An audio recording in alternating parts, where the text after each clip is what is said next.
এমনটা নয়। ব্যাপারটা অনেকটা এরকম হয় যে কেউ সমাধিস্থ অবস্থায় গেছে, আবার সমাধি অবস্থা থেকে ফেরত চলে এসছে, কিন্তু সে মানে ব্যাপারটা হচ্ছে মন্দিরে ঢুকলো, মন্দিরে ঢুকে মূর্তির দর্শন লাভ হয়নি, চোখ বাঁধা অবস্থায় মন্দিরে ঢুকেছে, মন্দিরটা ঘুরে ঘাড়ে আবার চলে এসছে।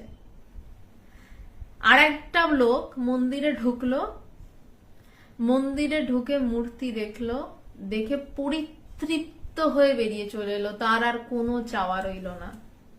কিন্তু যে মন্দিরে চোখ বেঁধে ঢুকে চোখ বন্ধ করে বেরিয়ে চলে এলো, তার একটা হয়তো মন্দিরে ঢুকলাম, মূর্তিটা কোথায় কই দেখতে পেলাম না, কিন্তু মন্দিরটা খুব সুন্দর, খুব সুন্দর সময় কাটিয়েছি। সমাধি অবস্থাটা হচ্ছে সেইটা, যে যেই অবস্থাটা জাগ্রত স্বপ্ন সুষুপ্তি ও তার তুরীয় অবস্থা, যে চন্দ্রবিন্দু, সেই অবস্থাটার